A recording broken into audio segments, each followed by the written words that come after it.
Elle a commencé chez les Mousquetaires en tant que chef de projet marketing, puis dans le conseil, a accompagné des marques comme Mustela ou Lindt sur des projets de catégorie management et de concept magasin. Elle a ensuite piloté la refonte d'un concept textile multiformat chez U, avec un objectif très concret, la performance, la clarté de l'offre, la rentabilité. Et puis, elle est passée par la GMS chez Coca, à négocier, activer, déployer sur le terrain, puis la pharmacie où elle a créé et structuré l'expertise catégorie management en travaillant autant la stratégie que l'excellence opérationnelle auprès des forces de vente. Et depuis 2019, elle est chez Lidl France et elle y a créé le département stratégique Customer Insights. Très bizarre de d'écrire un parcours alors que la personne est en face de toi, mais c'est bien pour donner du contexte. J'ai toujours un petit peu la petite goutte, tu vois, sur le front en mode est-ce que je dis pas trop de conneries. Donc effectivement, aujourd'hui, tes missions, et évidemment, tu me reprendras si je dis des bêtises, c'est structurer la connaissance marché et client, installer des méthodologies, piloter panels et études, développer le pricing, construire une communauté d'insights, accompagner le COMEX et surtout influer la culture de la donnée dans les décisions. Autrement dit, passer d'une enseigne effectivement pilotée par l'exécution à une marque enseigne pilotée par la compréhension du consommateur. Quelle belle mission. Alors, Élodie, si tu es d'accord. Je le suis. Très bien.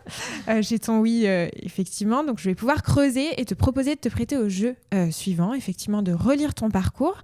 L'idée, c'est de comprendre comment, justement, on travaille avec le terrain, la catégorie et le concept magasin qui ont façonné, effectivement, ton regard aujourd'hui sur la compréhension conso et sur la data. Que tu nous expliques comment une analyse devient un arbitrage concret, un assortiment, un prix, un concept, par exemple. Que tu nous expliques comment on embarque le terrain, les fournisseurs et même le COMEX dans des décisions fondées sur la connaissance client.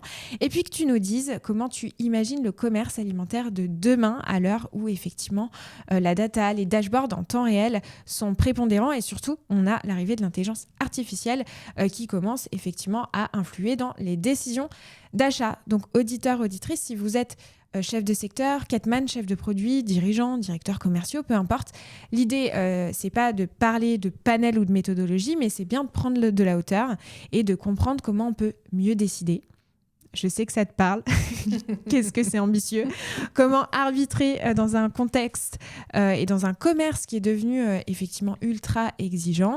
Et puis, comment transformer une conviction en action concrète en magasin. Bienvenue, Élodie. Merci beaucoup. Merci Salomé de me recevoir. Comment tu te sens ? C'est la première fois que tu fais un podcast ? Ouais, première fois que je fais un podcast. Alors des interviews, ouais, il y en a eu, tu vois, sur des projets un peu précis. Mais podcast, ouais, c'est la première fois. Je suis très contente. Je te remercie cette proposition. Écoute, c'est partagé et je trouve que ce format podcast, justement, se prête très, très bien au sujet puisque l'idée, c'est d'échanger, de se poser, de prendre de la hauteur. Élodie, tu as commencé effectivement côté distributeur, tu as fait du conseil, puis du magasin, Coca, dans la pharma, aujourd'hui chez Lidl. Tu as vraiment un parcours, enfin, j'ai ton CV sous les yeux, mais il n'y a plus de place. Comment faisons-nous ? Donc effectivement, avec du recul, j'aimerais savoir à quel moment tu as compris qu'effectivement la connaissance client pouvait vraiment changer une décision et surtout changer une décision business. Ouais, c'est une excellente question. Et écoute, c'est arrivé assez tôt. Donc, comme tu l'as dit, j'ai commencé chez les Mousquetaires, un groupement d'indépendants. Et tu sais que dans ces groupements-là, on travaille en binôme avec des adhérents. Absolument. Et on est au moment de la refonte du positionnement et de l'identité aussi de Vétimarché, qui était l'enseigne GSS Textile du groupement des Mousquetaires. L'enseigne, à cette époque-là, 180 magasins à peu près, fonctionne pas très bien. Donc, on a une dernière chance avec ITM Entreprise de repositionner l'enseigne, donc renommer, changer l'identité et de retravailler le concept. Et le projet se heurtait aux visions divergentes des adhérents. T'imagines bien, je pense que tu connais un peu les adhérents. Donc voilà, chacun avait fait son propre avis. Alors moi, dans mon magasin, c'est comme ça. Donc pas du tout représentatif, tu vois, forcément, de la clientèle ou des zones de chalandise. C'est une zone de chalandise, quoi, tu vois. Et là, on sent qu'on doit passer du débat d'opinion au consensus factuel. On n'a pas de budget. On ne peut pas faire des études. Donc là, on se dit, OK, il va falloir qu'on soit ingénieux sur la donnée, qu'on regroupe des éléments que l'on a en interne, des interrogations qu'on fait auprès de collaborateurs, on s'aide de nos agences de conseil, etc. Parce que l'idée, en fait, c'était vraiment de sortir de l'exemple unique, de neutraliser les biais au mieux, de challenger aussi l'ego interne. Donc de remplacer les je pense chez moi c'est comme ça tu vois, par des arguments un peu plus construits et surtout de fédérer et de créer un langage unique et donc on n'a pas d'études, on fait très peu d'études, on a un petit peu de panel et là je comprends que pour retravailler ce concept là il faut qu'on se pose sur des données, des éléments factuels pour pouvoir avoir un socle de réflexion et un socle d'échange et d'avoir un débat sur quelque chose de factuel. Et c'est ce qu'on a fait et on a réussi justement à retravailler le flow parce que ce concept-là, il y avait certes une identité, mais il y avait tout un concept macro et micro-merchandising avec un premier sujet quand tu travailles un concept qui est comment j'organise le concept, quels sont les différents univers, enfin comment le parcours client se fait, avec quel enchaînement d'univers. Et il y avait des débats autour de ça. Où est-ce qu'on positionne l'accessoire, la bijouterie? Où est-ce qu'on positionne l'univers des jeunes ados, etc. Donc je vais t'épargner les détails, bien évidemment. Mais on réussit, sur une base un peu plus factuelle, à générer des échanges et surtout à fédérer. Et sur cette base-là, à avoir un débat qui soit construit. Ce qui est, pardon, excuse-moi, mais ce qui est extrêmement compliqué parce que j'ai été aussi sur le terrain, alors côté marque, le terrain a beaucoup de poids parce qu'il est très écouté, c'est les yeux et les oreilles des consos, etc. Et on le sait, et encore plus aujourd'hui dans les groupements d'indépendants, le poids des associés adhérents en fonction de où est-ce qu'on se situe et dans quelle enseigne est prépondérant. Donc tu as, j'imagine, aussi un travail énorme de convaincre et de travail sur l'humain. Absolument. Je voudrais juste revenir sur quelque chose. Quand tu dis effectivement les gens du terrain ont un poids prépondérant, c'est d'une richesse extrême. Bien sûr. C'est pas toujours facile parce qu'il y a quand même beaucoup de politique et qu'effectivement, parfois on a des adhérents ou des associés, comme tu dis, selon l'enseigne dans laquelle on se situe, voilà, qui ont qui est forte personnalité. Mais cette combinaison entre la connaissance du terrain, d'hommes qui sont en charge de leur bouclard, de leur argent, qui cherchent à vraiment faire du commerce, et toi qui as la théorie, et bon. Eh bien, cette combinaison, lorsqu'elle fonctionne bien, elle est extrêmement riche. Et on le voit d'ailleurs auprès de certains indépendants, ça fonctionne bien aussi pour ça. Donc oui, il y a beaucoup d'humains. On apprend énormément sur soi. Enfin, moi, tu vois, le démarrage chez les mousquetaires, tu vois, j'ai commencé, j'avais 24 ans. 24 ans, t'es pas fini. Hein, oui. En fait, tu te connais pas encore très, très bien. Sur certains aspects, oui, mais dans le monde de l'entreprise, quand même beaucoup moins. Et puis, c'est aussi en étant face à certaines situations, à certaines personnalités, à certains conflits, que tu apprends en fait à réagir, à te comporter, à travailler aussi avec les uns et les autres. Moi j'ai une personnalité assez forte, donc ça n'a pas toujours non plus été facile, mais on apprend beaucoup, les autres nous apprennent beaucoup, et il faut cette humilité-là, je crois, tu vois, ce step backer 2 secondes, ne pas se dire que parce qu'on est dans un bureau qu'on a fait des études, qu'on sait beaucoup de choses. Partir du fait qu'on sait peu de choses et être à l'écoute des autres et surtout du terrain. Je crois que c'est à partir de là, de considérer l'autre, de considérer chacun des gens avec qui tu travailles, avec son expertise, avec sa connaissance, parfois avec sa forte maturité, plus ou moins de maturité, plus ou moins de personnalité, que tu apprends et que toi tu peux aussi donner et finir par être écouté. Donc une belle aventure humaine, oui. Et ce que tu évoques, c'est très difficile parce qu'en réalité, je mets les pieds dans le plat, mais des patrons de magasins, fondamentalement, ils jouent pour leur business. Donc, ils connaissent leur business et ils travaillent pour leur business. Et il n'y a rien de plus factuel que le carrelage. Mais fondamentalement, c'est ce que tu dis, c'est comment amener la prise de hauteur. Ça demande énormément de pédagogie. Ouais, ça demande de la pédagogie, oui, tu as raison. Oui, ça... ouais, ça demande de la pédagogie, ça demande de ne pas forcément remettre en question tout ce qu'ils disent, mais d'apporter de la donnée ou de l'insight qui va permettre peut-être soit de rassurer, soit de challenger un peu l'idée reçue de ce qu'on en sait pour prendre de la hauteur. Nous, on est surtout là pour prendre de la hauteur. C'est important d'écouter une particularité dans le magasin, mais de leur faire comprendre que c'est pas forcément représentatif de l'ensemble et que ces adhérents-là aussi, ils ne travaillent pas que pour leur magasin. Quand ils font du tiers-temps, ils travaillent pour l'ensemble de l'enseigne et de tout le monde. Donc ils sont très à l'écoute en fait, tu vois, de ce que tu peux apporter avec cette prise de hauteur. Quand tu as été chez U, tu as piloté effectivement des refontes de concepts, notamment, tu en parlais, le textile. Pour rebondir sur le sujet du magasin, quand on refond un concept magasin, j'aimerais que tu m'en parles un peu plus. Comment on passe justement des études shopper à tout ce qu'on connaît sur le carrelage, toute son atypicité, sa complexité aussi, des mètres linéaires, du design, des coûts d'exploitation, de la rentabilité d'un point de vente. J'aimerais que tu me dises comment on passe du quoi au comment, concrètement. Tes questions sont très pertinentes. Hein.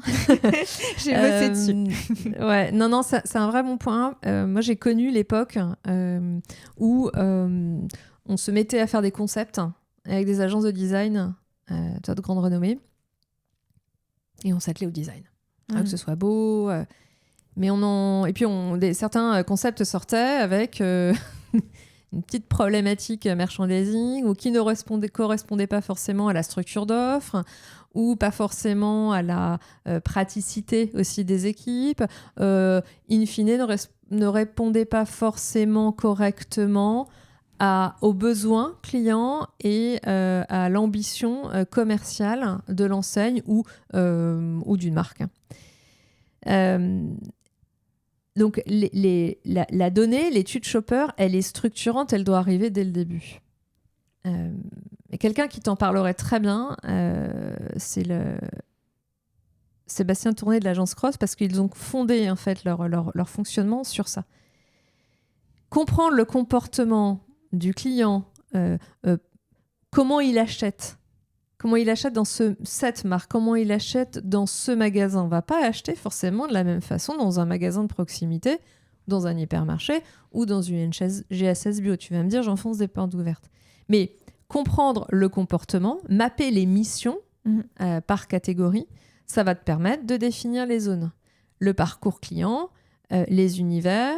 Il y a des catégories qui sont plutôt d'impulsion, d'autres qui sont de destination, auxquels je vais y croiser mes propres enjeux en tant que retailer, mes propres objectifs. Et donc, cette combinaison vont me permettre de structurer la base. C'est pareil pour le merchandising. Est-ce que je choisis plutôt un merchandising sur certaines catégories qui va être de séduction ou de gestion ? Le design, lui, il vient habiller. Il ne peut pas venir habiller une coquille vide. Donc, il faut que l'amont soit fait. L'analyse du shopper, l'analyse des performances, la démarche de base, l'approche stratégique, la démarche catégorielle commerciale et le socle qui va te permettre ensuite de mettre les zizi pampans comme il faut. Et tu parles de coûts d'exploitation, ça, c'est un peu le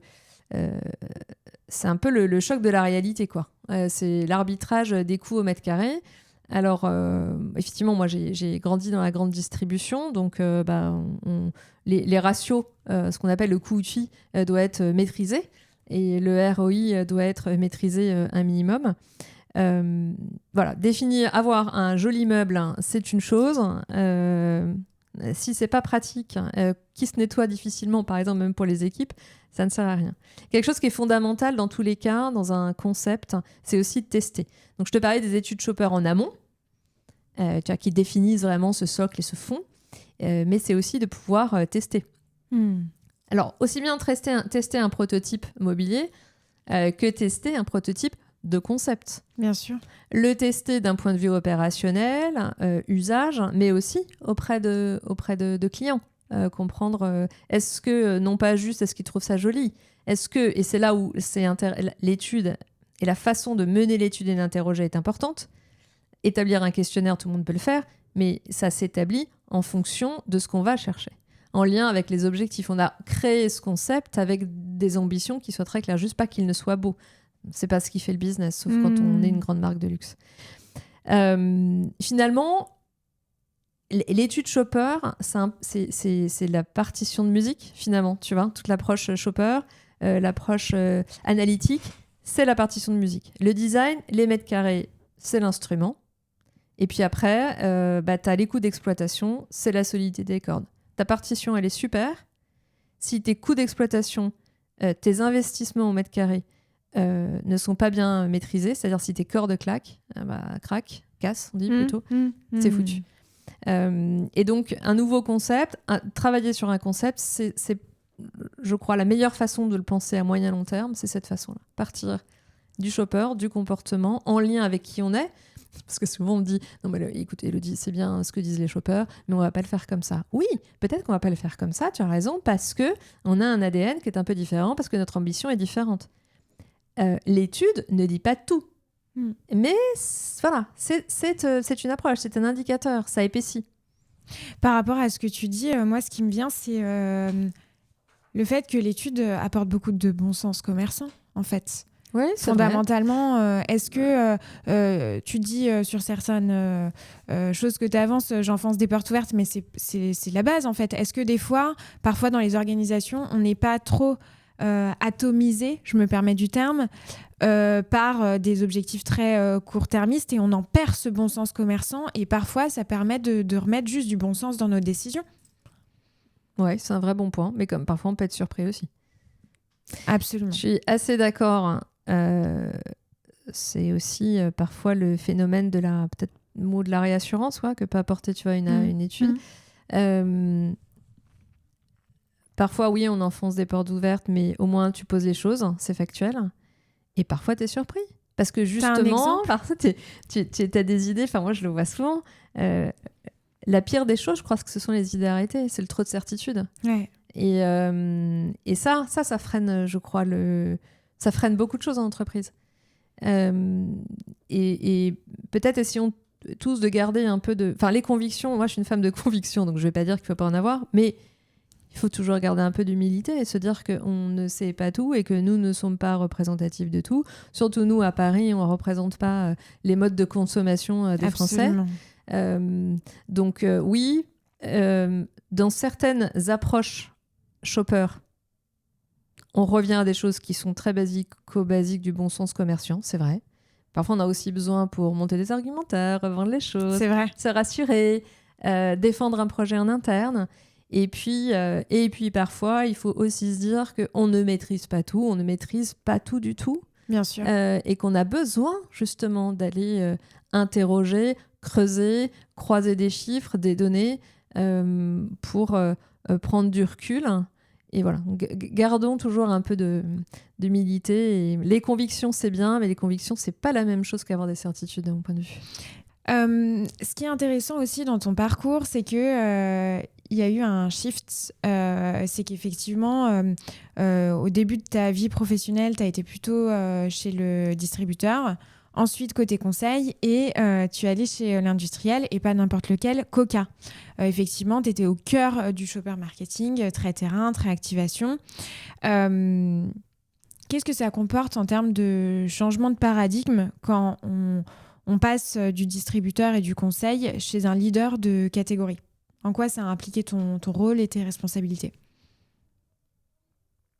Alors déjà, la raison quand même, tu vois, pour laquelle je suis allée vers un industriel, c'est que c'est quelque chose que je considérais me manquer dans le parcours.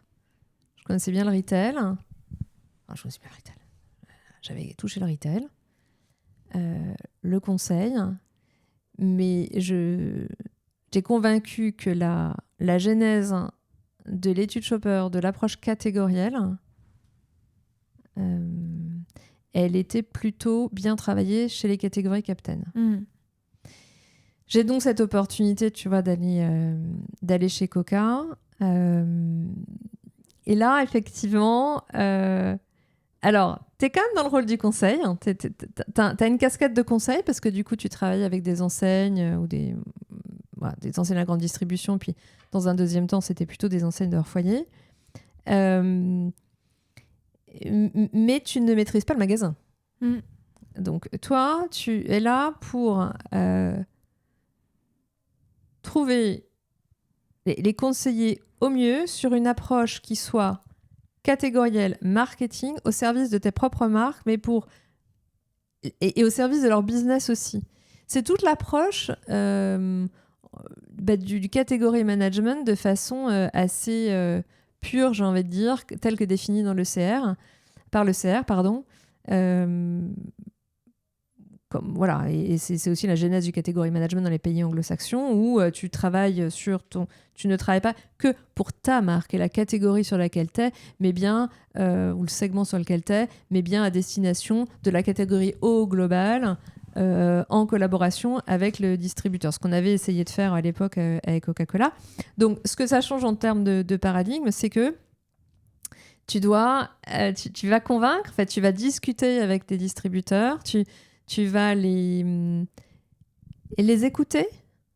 Tu vas pas imposer, parce qu'on n'impose pas, qui eux seuls mieux connaissent leur fonctionnement, leur business, leurs enjeux, parfois même d'ailleurs certains enjeux que tu ne connais pas toi en tant qu'industriel. Donc l'écoute est importante, faire parler est important. Et donc, tu es là pour apporter de l'épaisseur, de leur apporter de la valeur additionnelle. Ils connaissent très, très bien leur catégorie. Et moi, la première fois que j'ai fait un rendez-vous catégoriel avec une enseigne que je vais taire, donc on dit, ouais, tu travailles pour Coca-Cola, tu maîtrises super bien tes marchés. Ben, écoute, je me suis retrouvée très petite. Face à quelqu'un qui maîtrisait très, très bien sa catégorie et son marché. On t'attend, toi, comme une marque puissante qui est censée aussi bien maîtriser. Écoute, je suis rentrée chez moi, je me suis dit, tu vas bosser un petit peu plus parce que tu viens pas juste pour leur vendre des produits, tu viens leur vendre une compétence, tu viens les aider à développer la catégorie, tu dois apporter de l'additionnel. Bien sûr. Et c'est vrai que dans la catégorie Captain, on attend ça. Ce qui est d'ailleurs assez formateur quand on travaille pour une enseigne comme celle-ci. En fait, tu vois, la connaissance, c'est le pouvoir. C'est une conviction que j'ai, on peut ne pas être d'accord. Je suis d'accord. Voilà, ça va, on s'entend bien. Et est-ce que aujourd'hui, cette connaissance ne se perdrait pas côté industriel ou enseigne ? Pareil, ça c'est un questionnement, j'ai pas la réponse, mais j'aimerais bien avoir ton avis là-dessus parce que on a le développement de l'IA, on vit aussi une certaine juniorisation et j'y suis pas du tout opposée. Moi-même, j'ai moins de 30 ans et j'ai encore énormément de choses à apprendre, mais de toute évidence, on n'a pas la même connaissance que quelqu'un qui est plus expérimenté.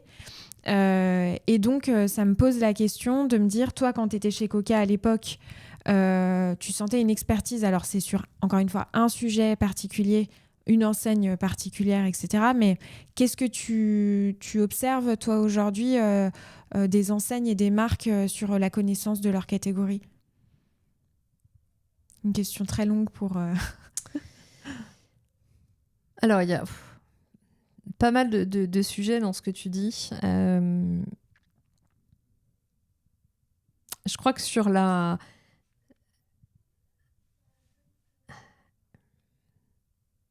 Alors, je crois qu'il y a plusieurs choses. Je ne vais pas rentrer dans le débat de, tu vois, jeune, pas jeune, etc. Parce que tout ça, c'est effectivement très personnel et dépendant. Et je crois qu'il y a des choses qui sont très structurantes. C'est la curiosité.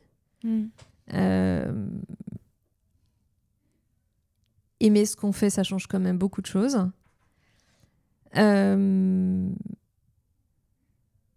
Sortir de ce sujet d'étude pur et dur qui est de pondre des questionnaires, sortir juste deux, trois conclusions. Je pense que toute la différence, elle se fait sur la capacité à poser les bonnes analyses. Pourquoi je vais chercher ça ? Qu'est-ce qu'il faut que j'aille chercher pour répondre à mes enjeux ? Et la capacité à en tirer des vrais enseignements et des choses qui sont actionnables. Et ça, je crois que...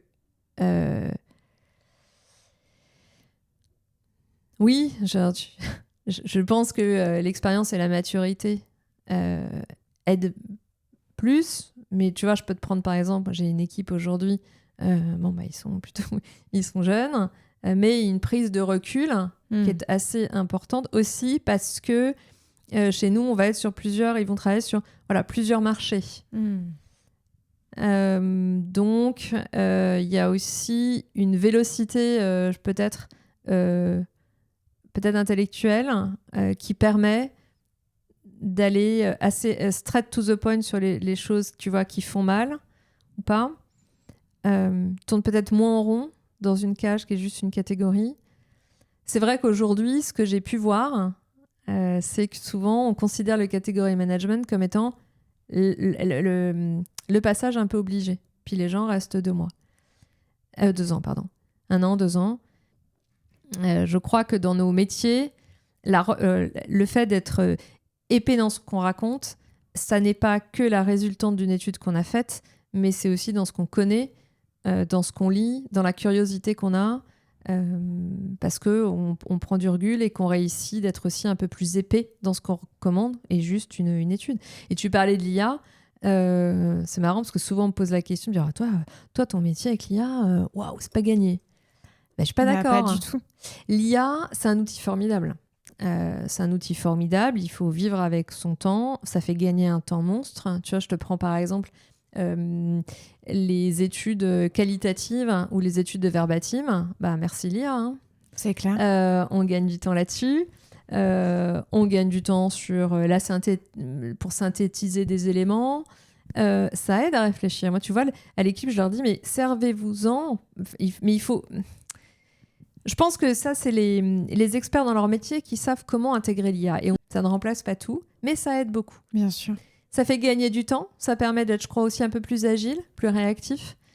Et ça donne beaucoup plus de sens à nos métiers. Chez Lidl, tu as structuré le département stratégique et Consumer Insights. Donc, tu passes d'une expertise Catman catégorielle à l'Insights. Ça veut dire quoi en termes de shift ?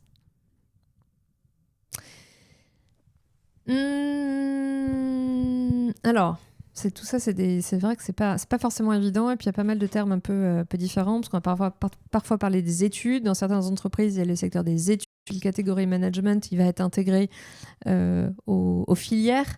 Ça va être les binômes des acheteurs. Et puis, parfois, on va parler des insights. Donc, c'est vrai que d'une entreprise à une autre, ça peut varier. Et d'un pays à un autre, ça varie. C'est-à-dire que la notion de l'insight dans les pays anglophones, c'est assez clair. Dans certaines agences dans lesquelles il y a du planning stratégique, l'insight, ça a du sens. Quand Lidl a commencé à se poser ces questions sur tous ces sujets-là, on est arrivé avec le category management. Mais ce n'est pas du category management pur et dur, c'est-à-dire je fais une analyse catégorielle, je dis quel est mon potentiel de croissance, je me dis qu'il faut travailler mon assortiment et mon merchandising. C'était une version plus à l'anglo-saxonne, quoi. C'est-à-dire comment s'adresser aux clients, mieux s'adresser aux clients avec la batterie d'indicateurs, de données dont on a besoin pour influencer des tactiques et des stratégies. Donc, tu vois, déjà à l'époque, quand on disait qu'on était service category management, mais on traitait de sujets tels que l'image de marque et la satisfaction client. C'était les prémices.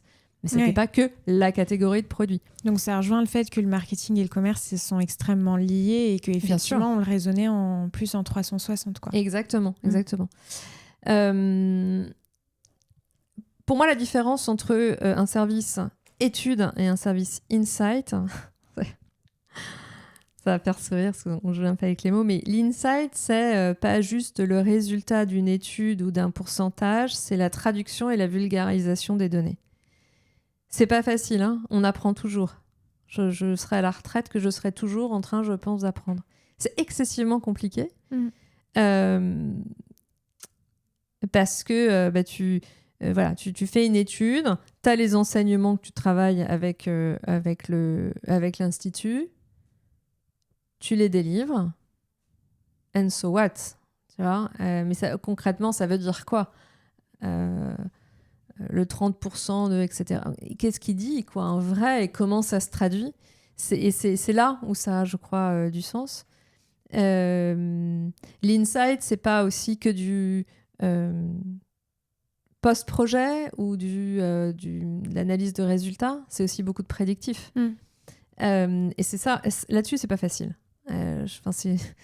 Là, les maturités d'entreprise sont très différentes. Bien sûr. Réussir à être au début des projets. Mais ça, c'est un combat. Tu sais, c'est un combat. Je crois que j'en parle avec certains mes homologues qui sont dans d'autres entreprises. Alors, certains industriels, je trouve qu'il y a certaines entités Insight qui sont en avance, ils ont compris en fait la dimension stratégique et elle est voilà. On se fout de la hiérarchie, ça c'est pas un sujet, mais elle est considérée comme étant un peu ce cabinet interne. Pour d'autres, c'est parfois un peu plus long et puis parfois c'est quand ça arrange. Mais c'est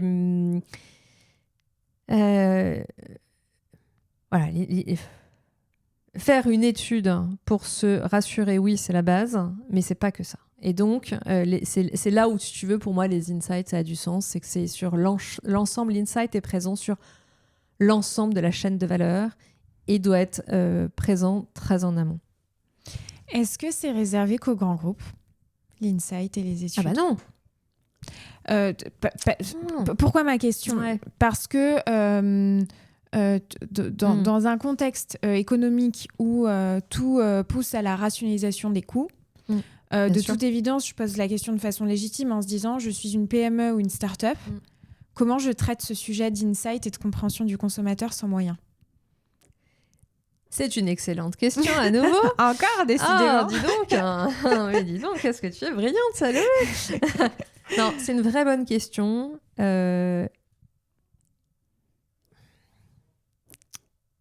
que tu vois, typiquement, moi j'ai des PME qui me disent non mais moi on n'a pas de Catman, on n'a pas le budget, puis on n'a pas le temps. Et je vais te donner un exemple. Moi, tu sais que je suis passée 2 ans par la pharmacie. Alors, il y a des budgets études qui vont être plutôt sur les usages et attitudes de certaines catégories, comme les produits les médicaments pour les voies respiratoires ou la douleur. Après, les démarches shopper, t'en fais pas.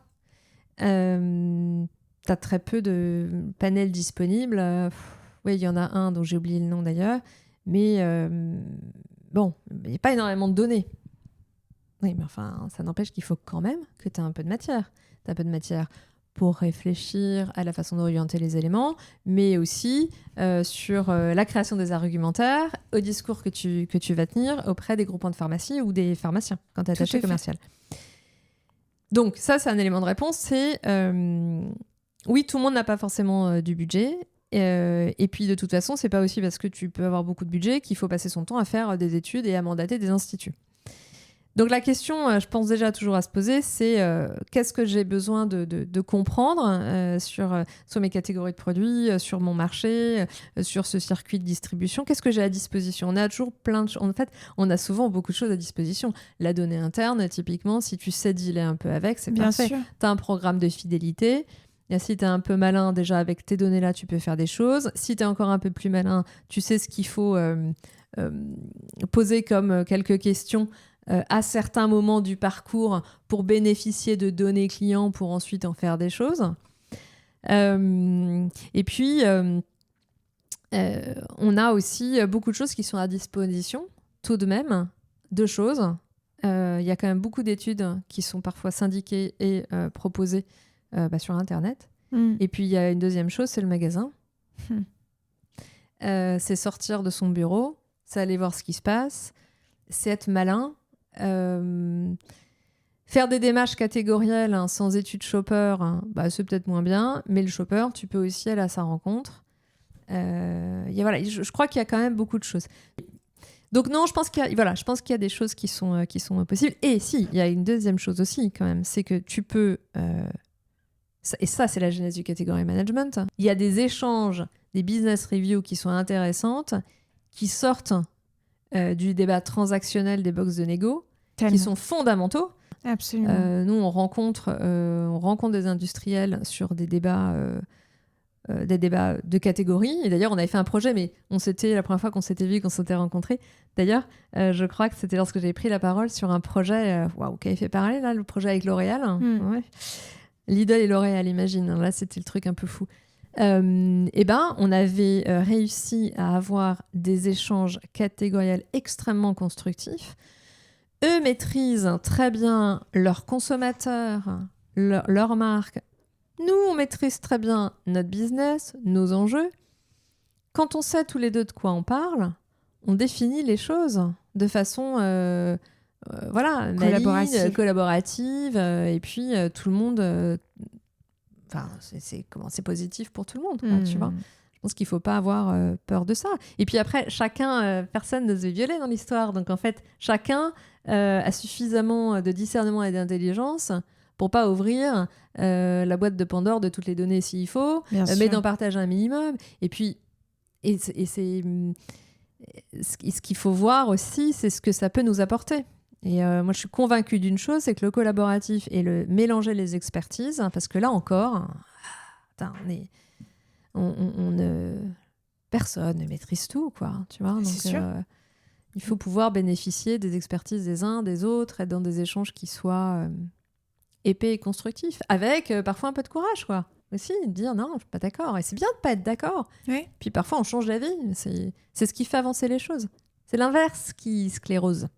Tout à fait. De se remettre en question et de se poser les bonnes questions et de parfois avoir l'humilité de se dire j'ai eu tort ou j'ai pas compris. Exactement. Ou, voilà, c'est tout à fait OK. Chez Lidl, effectivement, donc, je le disais précédemment, tu as structuré le département stratégique et Consumer Insights. Comment faire évoluer une enseigne vers une culture plus orientée justement sur la connaissance client et shopper sans perdre justement l'ADN d'exécution et de performance. C'est un gros challenge. Oui. Alors, je vais juste apporter une petite correction. Désormais, le département s'appelle Customer Insights and Experience. Oh wow. And so what? Qu'est-ce que ça veut dire?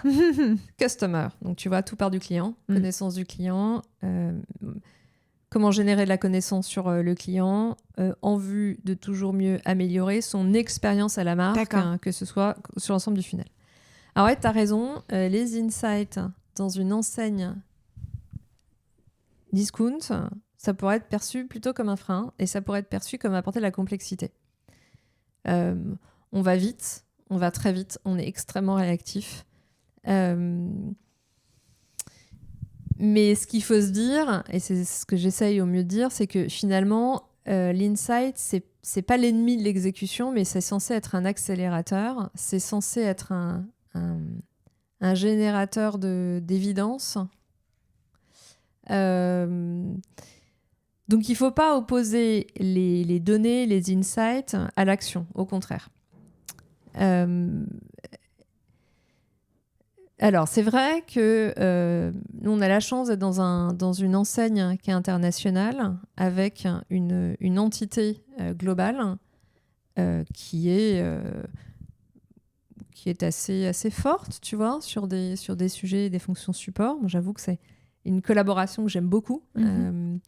Ils ont créé, il y a quelque temps, une entité justement sur les insights. Je ne vais pas rentrer forcément dans le détail. Donc, il y avait déjà un point de départ qui était un éveil de ce sujet-là, une compréhension de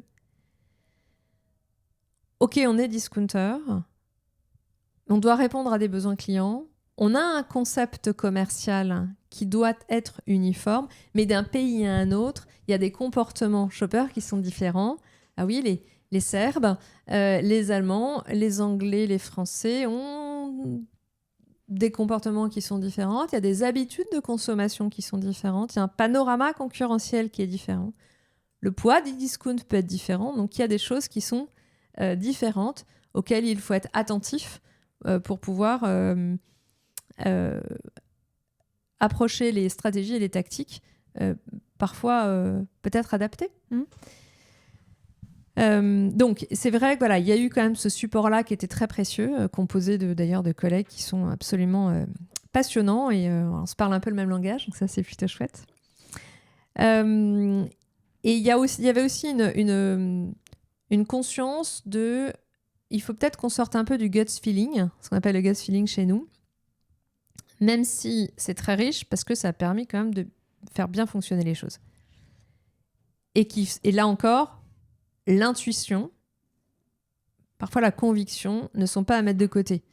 J'ai cherché le nom ce matin, je m'en souviens pas, mais j'avais lu ou entendu une de mes homologues, je crois, quelqu'un de chez L'Oréal, je sais plus, qui justement disait, mais en fait les études, les insights, je parle des études, les insights ne disent pas tout. Ça participe à la réflexion. Parfois, moi, j'entends oui, mais c'est pas parce que le shopper dit qu'on va faire. Non, mais au moins tu sais. Cette base-là te permet de comprendre quel est le comportement.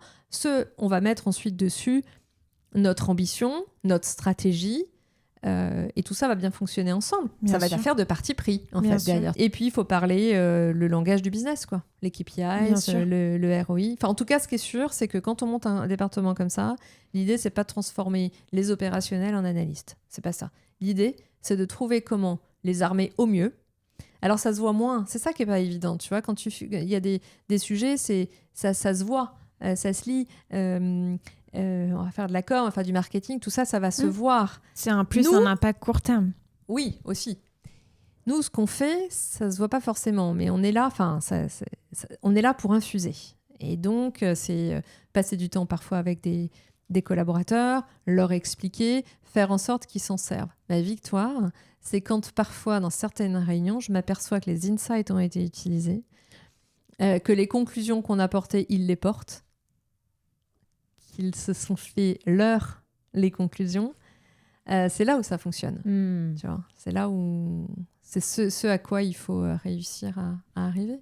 Comment les marques, aujourd'hui, dans le contexte actuel dans lequel on est, qui est très compliqué, peuvent être en proactivité et non pas en réactivité vis-à-vis des études? Comment, de façon beaucoup plus concrète et pragmatique, je donne un exemple, comment tu fais pour que les études et les insights ne servent pas seulement à rassurer des actionnaires qui ont peur? Je préfère être complètement transparente et plutôt être en prospective de comment on anticipe notre avenir à 5-10 ans pour pas le subir.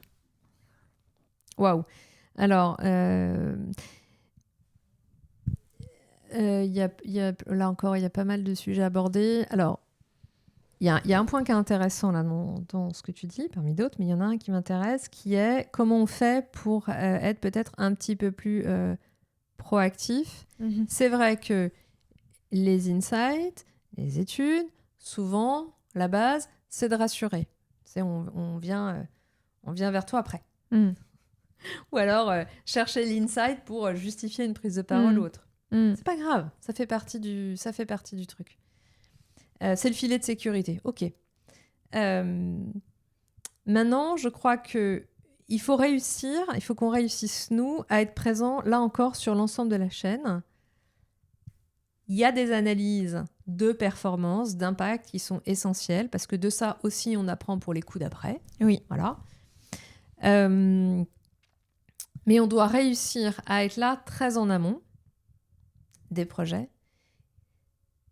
Et ta question sur la proactivité, je crois que là encore, elle est très liée à ce qu'on décide de faire de son propre département, de ce qu'on réussit à prendre en temps, et d'être très curieux. Je crois que c'est aussi très lié à l'individu et à la façon dont on décide d'endosser le sujet. On pourrait très vite ne répondre qu'à la demande. Analyse-moi ça. Fais-moi une étude pour ça. Ok. Mais on se doit, en tant qu'insight manager, comme font plutôt bien aussi on en parlait tout à l'heure, le planning stratégique dans certaines structures, qui est d'avoir la curiosité de sentir, de sentir les petits signaux faibles, de s'arrêter sur certains signaux faibles et de se dire qu'on va les regarder dans la durée, de s'ouvrir à d'autres pays, de s'ouvrir à des tendances émergentes. C'est pas des choses qui tout de suite vont te servir, mais elles vont te permettre de construire, de te nourrir et de trouver les signaux faibles, les grandes tendances qui vont permettre de construire les stratégies d'après. Mais franchement, je crois que c'est un état d'esprit. Il faut laisser le temps à ça aussi. Et ça, c'est pas évident, encore moins aujourd'hui. C'est sûr. Parce que tout va vite, parce qu'on doit être dans la réactivité. Et puis, il faut construire aussi des schémas. Il faut passer moins de temps à la construction des dashboards et à l'analyse des tableaux Excel, mais plus de temps à la lecture de tout ça. C'est ça qui te permet d'être proactif. Donc, il y a souvent un gros travail dans ces départements-là de définition de la structuration, de la lecture de la donnée, de façon à perdre le moins de temps possible au croisement de données. Je crois que là où tu réussis à être vraiment insightful, c'est quand tu as structuré tes données, que tu les as dans des outils analytiques, dans des schémas analytiques, avec certains templates. Passer du temps à ça, c'est important dès le début. Nous, et d'ailleurs, on a quand même toujours 10 à 15%, tu vois, dans l'équipe où on développe cet outil-là, parce que le temps c'est du temps gagné après. C'est ce qu'on avait fait sur une plateforme de données. On avait passé du temps à le développer, mais une fois que c'est développé, tu sais, ton schéma analytique a été pensé, tes données sont intégrées, tu vois comment lire. Et là, tu passes du temps, un peu plus de temps, de valeur, à la lire, à comprendre, à détecter, et donc d'être en proactivité. Bien sûr.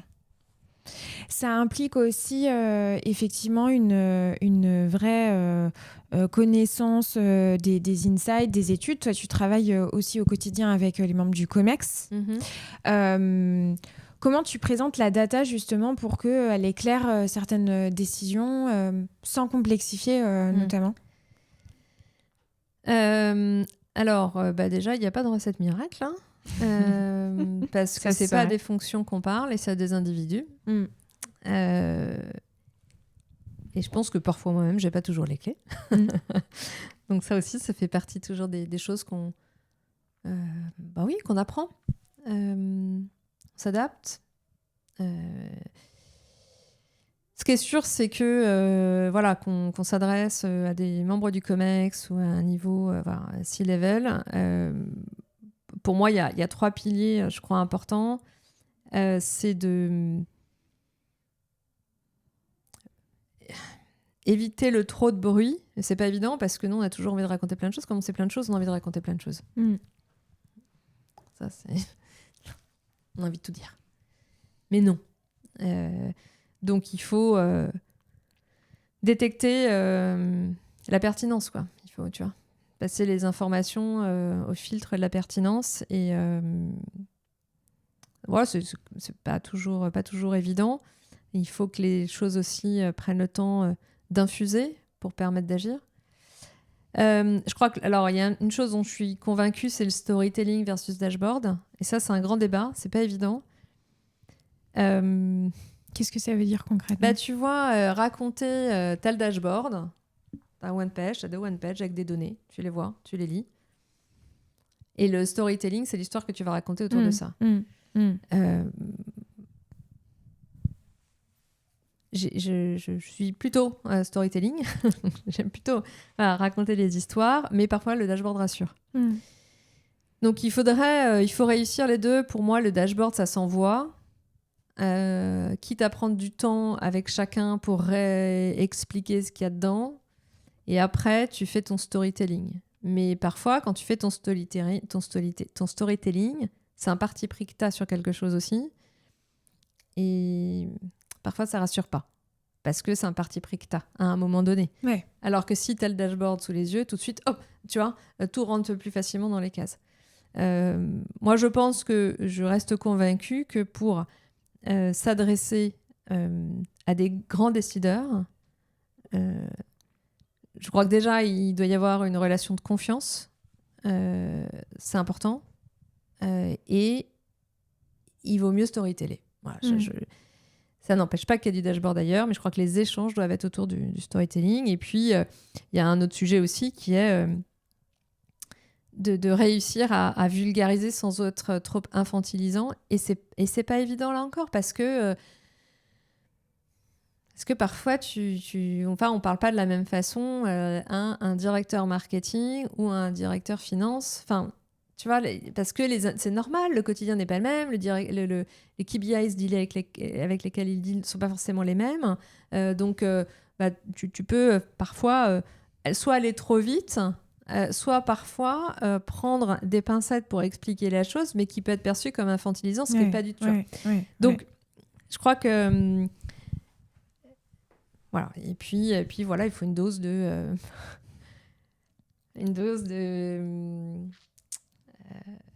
ouais, il faut trouver le juste ton, quoi. Pas forcément contredire.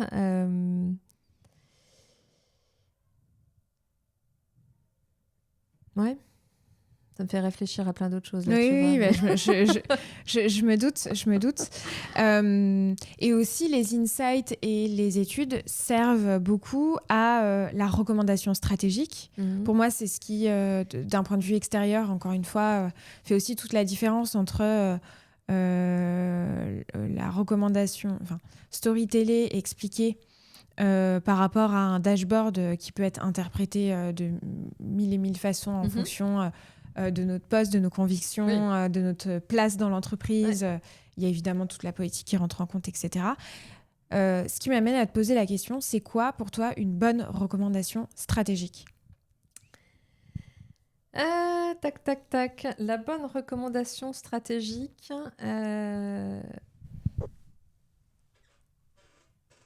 c'est celle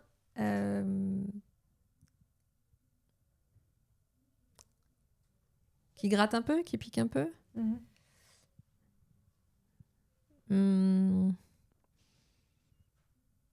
Et c'est celle qui fait peut-être un peu... qui donne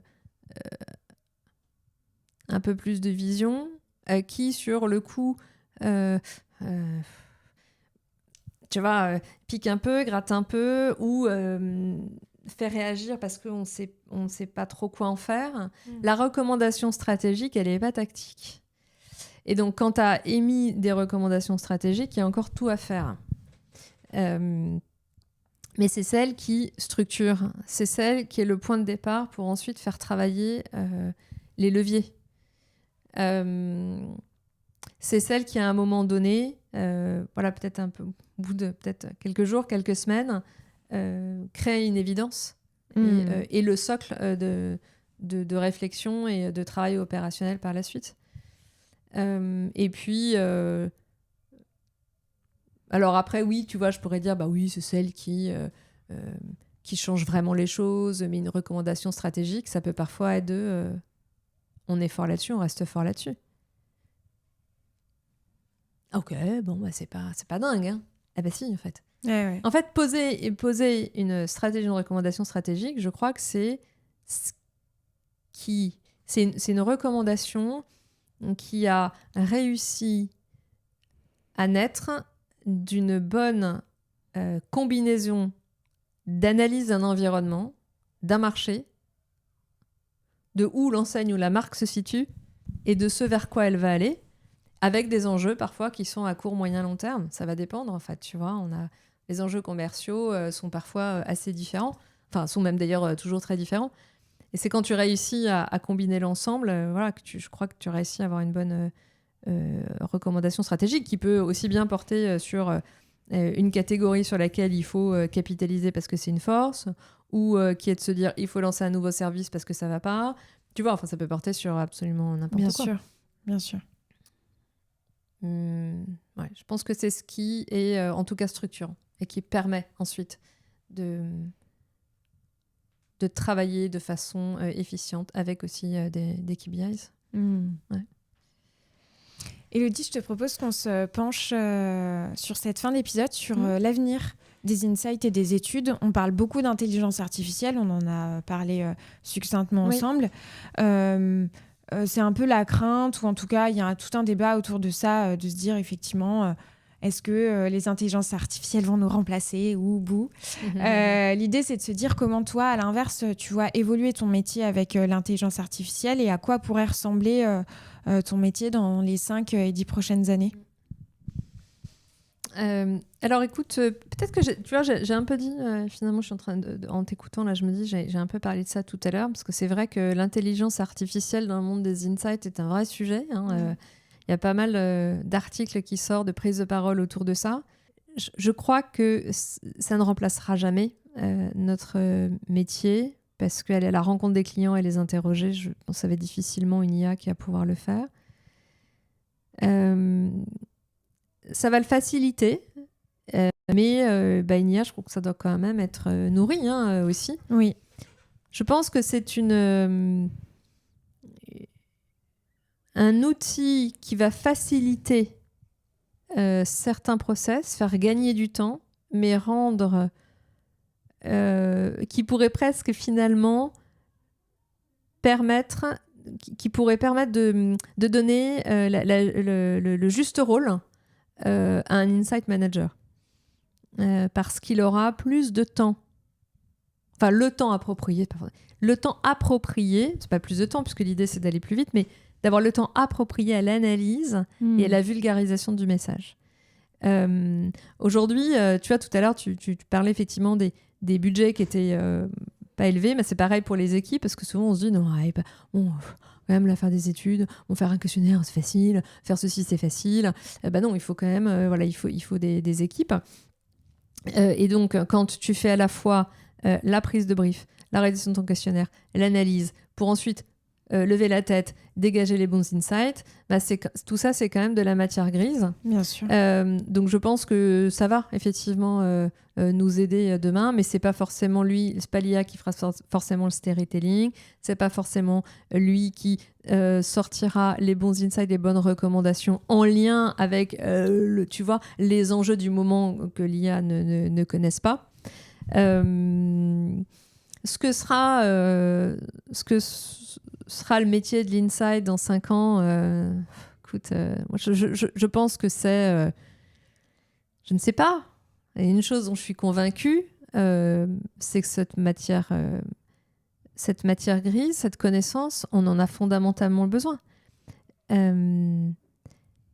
Justement, quand un usage IA intervient dans le comportement des Français, qui eux sont les juges de paix dans le commerce, il faut le comprendre, il faut l'analyser. Bien sûr. Et puis, il n'y a pas un seul comportement, il y a plein de comportements, tout change. Regarde, depuis le Covid, c'était passionnant. Enfin, moi, le Covid, pour moi, tu t'imagines quand tu travailles sur des insights, absolument passionnant. Alors, une période difficile, bien sûr, mais c'est passionnant parce que ça impacte les comportements, ça impacte donc du coup aussi les partis pris qu'on doit avoir dans le commerce. Donc non, je pense qu'on a encore un bel avenir. Et oui. Et à l'inverse, les consos et le monde bougent tellement vite, à une vitesse phénoménale, qu'il y a vraiment, j'y crois, la connaissance et le pouvoir, et un besoin de comprendre ce qui est en train de se passer, qui est important que jamais, quoi.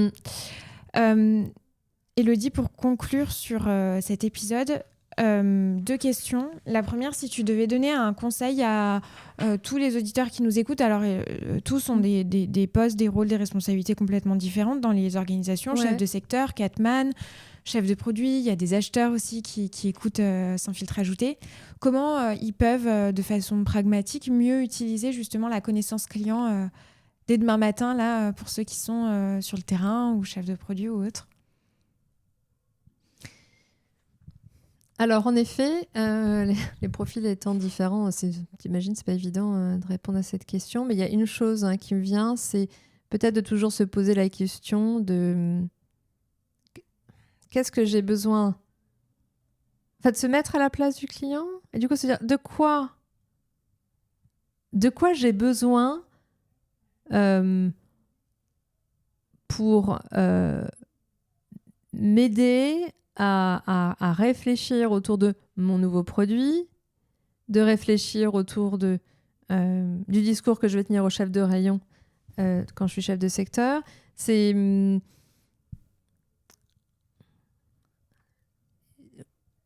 de quoi j'ai besoin en termes de connaissances pour donner du relief à mon métier.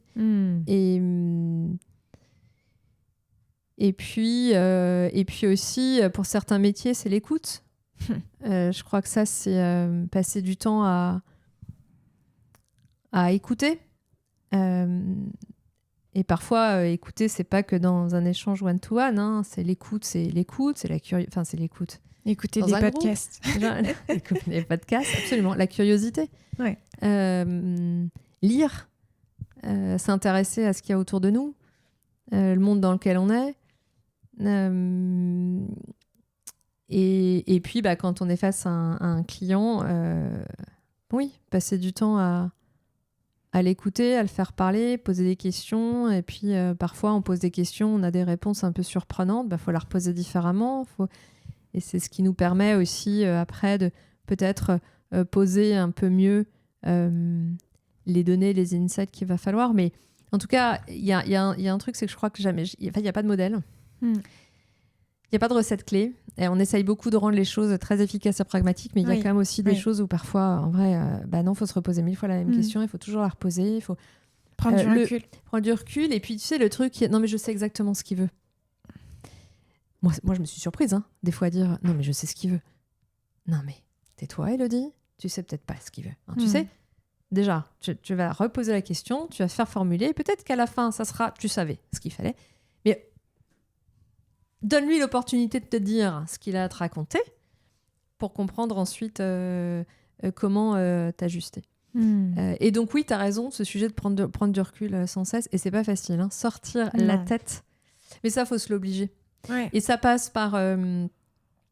je crois que ça passe aussi par l'ouverture au monde de façon générale. En fait. Je pense que c'est peut-être... non, mais tu vois, ce qu'il y a autour de nous, d'aller, que ce soit aller en magasin chez les autres, que ce soit de lire, d'écouter effectivement des interviews.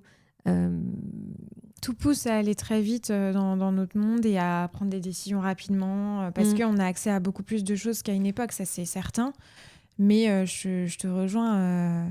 moi, enfin bon, là je vais partir dans un truc, mais on a des outils qui sont merveilleux, que ce soit l'IA, les réseaux sociaux ou autres. Bref. Et en fait, je me suis vue personnellement, parfois, je me suis jamais ennuyée, mais parfois il y a du bon à juste rien faire et se poser. Et c'est là où émergent les choses les plus évidentes et les plus orientées vers la connaissance, quoi.